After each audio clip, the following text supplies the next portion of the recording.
Okay, Mr. Leonard, did you have a follow-up? Oh, yeah. Just on the bankruptcy question. Two things are obvious here. One, taxpayers is hurt every time under the law. The government can make mistakes, can wait a long time, and the taxpayers doesn't dodge any liability or responsibility. It is unfair because it's not equal, but it's the rules we operate under. And on the bankruptcy, it'd been more forthright with me if you'd said we dropped the ball. Legally, it didn't matter because we still could impose liabilities at a later time, personally or corporately, but we dropped the ball. There was cash. At one time, there was a lot more cash than there is today.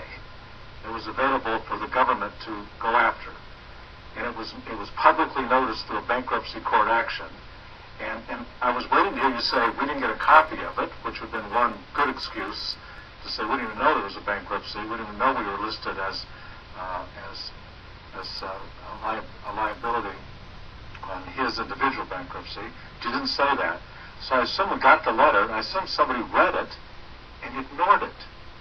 I understand the legal excuse that we were working on a corporate liability and not a corporate officer liability. I got it. Don't give me that one again. But practically, we dropped the ball. Somebody should have called him at that point and said, are you acknowledging corporate officer responsibility for your corporation? The answer is yes, and he did it. Would you like to pay us? Was the next question. How much do you want to pay? And clearly we'd entered into an offer and compromise with the other corporate officer shareholder brother. Why did we drop the ball at that point when I don't know what money he has today, but it sounds like there was a lot more money available at that point, and we would have had, I think, permission or standing with the court to have him write a check to the state of California ahead of others that were on the bankruptcy list, and we didn't do it. So tell me how we dropped the ball, and if you can explain if you've checked into why or when or where we did, and then tell me we don't do it that way anymore. That we aggressively pursue every notice of bankruptcy we get, even if technically it's not an assessment against this individual at that point in time.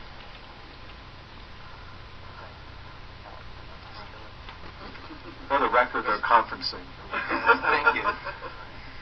Mr. Leonard, I share your concerns in this case, but I can't agree that we necessarily dropped the ball. I think what happened in this case, and what happens in many of these cases, is that the department seeks collection from the individual that owes the amount, which is a corporation in this case. Right. And of course, the corporation is distinct and separate from the individual. The personal individual filing of bankruptcy, to my knowledge, wasn't necessarily communicated to staff, so we weren't necessarily mindful of the individual's filing. We would have likely been involved and understood the corporation's filing if we were notified. But who would be we got the notification? Did we not get it at all, or did someone get it and ignore it? That's what you got to answer for me. You're not. Yeah, I guess. I understand somebody looks it up and looks up his name and say he's not on our assessment list. But I also assume that somewhere in the bankruptcy filing, this was a sales tax liability for which I believe that I have some responsibility through my corporation, namely X. That there would have been a little clue on that notice for somebody to look that up on our database. I believe it just gave an amount. I believe it was somewhere like $4,000. So somebody immediately read a letter at which I don't know what the dollar amount. What was the dollar amount you put in that? $104,000, I believe. So somebody put in and said, I think I owe Billy $104,000, and we looked it up, and his name wasn't on our list, so we threw it away?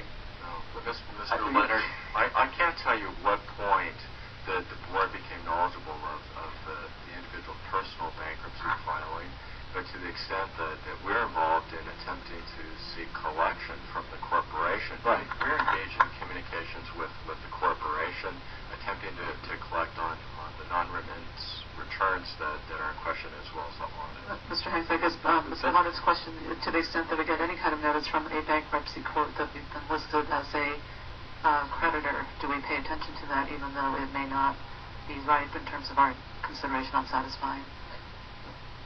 We would certainly look at that. We would definitely make a notation in the file to that effect. I'm not certain. At one point, we learned about the petitioner's individual bankruptcy. And Mr. Levine said it correctly. A closely held corporation, when you say you're pursuing collection against corporation, when you do that, you're calling Mr. Thiem. Correct. I mean, you're calling a person within the corporation. He, as Mr. Levine points out, he may not know which hat he's wearing at the moment because it's my company and I'm also a person.